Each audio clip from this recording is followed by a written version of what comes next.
Makanya China getol kirim kekuatan militer lawan Indonesia demi kuasai Laut Natuna.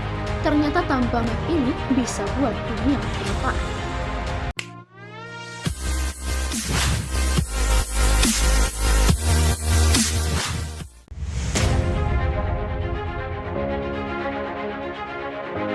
Mulai dari bulan Oktober sampai Desember ini, China telah kirimkan pasukan Coast Guard ke wilayah Indonesia. Sudah bukan rahasia lagi, bahkan dalam penugasan China tersebut ada 2 kapal untuk menemani kapal peneliti yang memasuki wilayah Natuna Utara. Sudah bukan rahasia lagi, China diketahui tengah mengincar untuk mengeksplorasi ladang gas di Natuna de Alpa. Pelansir dari Intisari Online, sejak bulan Agustus lalu, China mengincar salah satu ladang gas lepas pantai terbesar Indonesia itu.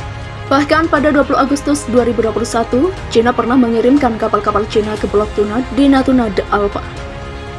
Baru-baru ini pun pengiriman kapal eksplorasi dan 2 kapal Coast Guard dilakukan oleh pihak China di sekitar kawasan yang sama. Tak sampai di situ saja, bahkan pihak Tiongkok juga menyertakan protes atas aktivitas pengeboran gas oleh Indonesia. Setidaknya kapal eksplorasi itu telah berkeliaran selama 7 minggu di perairan Indonesia sejak September. Tujuan dari tindakan nekat China tersebut adalah agar Indonesia menghentikan kegiatan pengeboran gas Blok Tuna. Di bulan Agustus 2021, pengeboran di Blok Tuna didanai oleh Zerobezhnev, perusahaan Rusia yang masuk ke investasi Indonesia lewat anak perusahaannya, ZN Asia Ltd. Keputusan Zerobezhnev untuk menggarap Natuna de Alpa sudah disebutkan lewat SK Migas Oktober 2020 lalu. Keputusan saat itu membuat Zerobezhnev mengakuisisi 50% partisipasi kepentingan Harbor Energy di kontrak bagi hasil atau KBH Blok Tuna Kepulauan Natuna. Sebagai informasi, Blok Tuna merupakan wilayah kerja migas di lepas pantai Indonesia, terletak di Laut Natuna. Letaknya tepat di sebelah perbatasan dengan Vietnam dengan kedalaman air 110 meter. Meski menjadi ladang gas raksasa milik Indonesia, Blok Tuna dan Natuna de Alpa belum bisa dipanen sampai sekarang. Hal itu karena pemerintah Indonesia kesulitan untuk mencari investor yang mau menggarapnya. Agustus 2021 lalu, Harbor Energy merupakan operator yang masih bertugas memegang 100% partisipasi kepentingan di wilayah tersebut. KBH Tuna melakukan kegiatan akuisisi seismik 2D dan 3D, kemudian pengeboran 4 sumur eksplorasi, Gajah Laut Utara 1 dan Belut Laut 1 di tahun 2011, kemudian Kuda Laut 1 dan Singa Laut 1 tahun 2014. Tetapi, ConocoPhillips yang juga memegang pengelolaan ladang gas itu sudah menjual aset pengelolaan pada awal Desember kepada Medco Energi.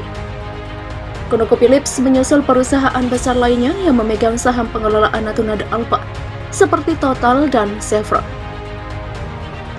Selain itu, Shell juga dikabarkan mundur perlahan-lahan dari janji pengelolaan ladang gas Indonesia yang lain, yaitu ladang gas Masela, yang didorong oleh Inpex Jepang.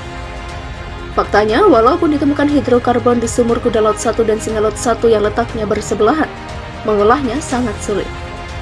Ada sumber daya sebesar 104 MMBOE atau Millions of Barrels of Oil Equivalent yang didominasi gas tinggi kandungan kondensat. Kandungan gas di Natuna de Alpa termasuk 3 besar yang menyokong produksi nasional di masa depan bersama Indonesia Deepwater Development atau IDD di Kalimantan dan Blok Masela di Indonesia Timur. IDD menyimpan simpanan gas sebesar 2,66 TCF atau triliun kubik feet atau triliun kaki kubik. Sedangkan Masela menyimpan 16,73 TCF dan Natuna menyimpan 49,87 TCF. Hal itu membuat Natuna disebut menyimpan cadangan gas terbesar, bahkan potensinya mencapai 222 TCF. Tetapi dalam perjalanannya terdapat kendala dalam hal mengolah kandungan karbon dioksida yang mencapai 71%. Hal ini menyebabkan biaya produksi membengkak. Biasanya kandungan karbon dioksida maksimum pada blok migas hanyalah 35%. Jika dikerjakan sembarangan, maka kandungan karbon dioksida bisa lepas dengan sembarangan ke bumi dan menyebabkan bertambahnya emisi karbon dioksida di muka bumi.